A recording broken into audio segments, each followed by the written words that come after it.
Hello, this is Rebecca with Create with Rebecca, and today I have a video for you on adding watercolor, just a really simple basic background to your traveler's notebook, your journal, or your, I don't know, it could be like, for instance, these are my traveler notebooks or my journal or scrapbooking. And I posted a photo on Instagram a while back of this particular design, or actually it was this one, and someone mentioned, oh, I want to be able to do that. And so I want to show you how quick and easy it is to do this. And this is really, I wouldn't even call it what, this is just adding color, and then I just took some die cuts and things like that and created the rest of the picture.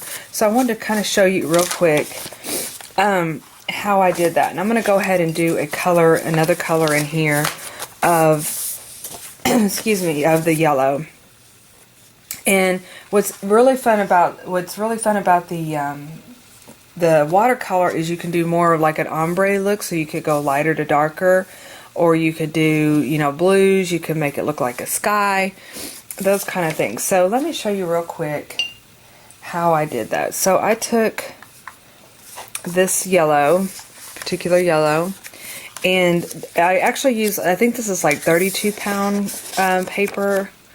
That it's a really heavier paper for my traveler notebooks, so it can pretty much hold up the watercolor. Now you'll notice, like on this particular one, let me show you real quick. I did this one and then I added this to the back, so you can kind of see just a little bit came through, but once it dried, it was fine. So it really is good thick paper. You could also make one of these with watercolor paper, and that would be just fine, or mixed media paper. So what I do is I basically take my paint and I kind of get a little bit of, let me bring it a little bit closer.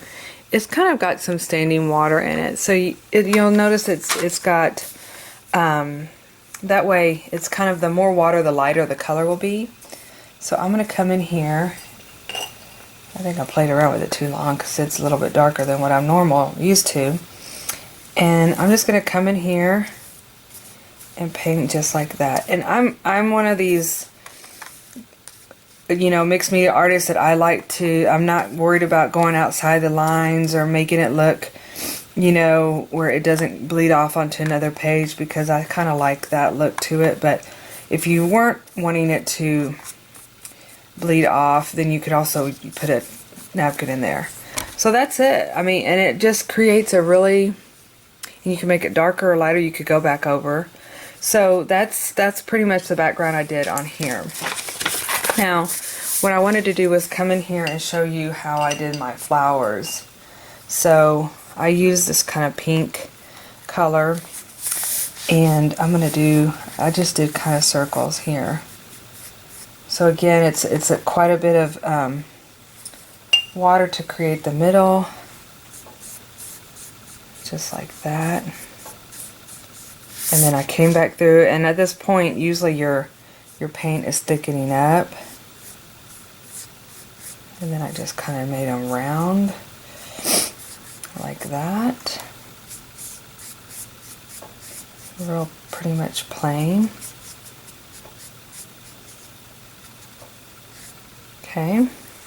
And then I took a smaller paintbrush. I got my green right here. And I'm just going to come out and do little leaves.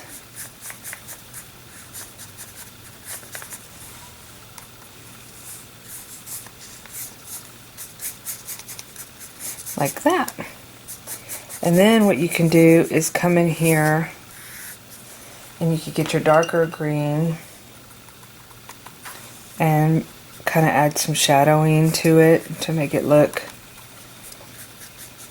you know, more shadows and more authentic looking leaves. And then now you can always come back in here and get more of the pink with your smaller paintbrush and create your circle. Now, once it's dry, let me show you what I use. I've got these great Faber-Castell pens. Excuse me if I'm pronouncing that wrong. And then I just kind of come in here, and again, this is going to be wet, so it might work better, but these are kind of a, these are a brush pen, and they come in different sizes. You have your, you have a more fine point, I think I have a medium size in here as well. Maybe it's just I got the fine and the thicker ones. But what's fun about these is once you get them marked up, and this is kind of working well with the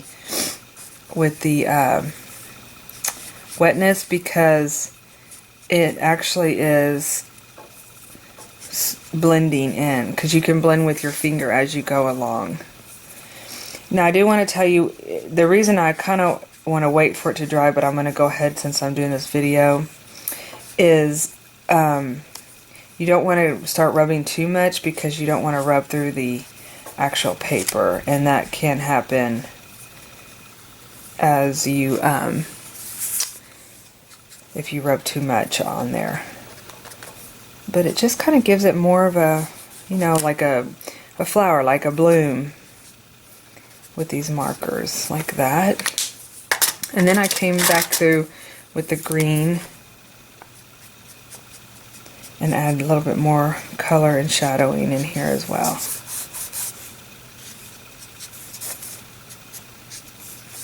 And that's it. And then you kind of have another little media to add to your journaling page. And it just creates something whimsical, and it's yours. It's your art. So that gives you an idea on the simplicity of watercolor and markers and creating a special page for yourself in excuse me, in your traveler notebook. Well, thank you for stopping in, and I will see you in my next video.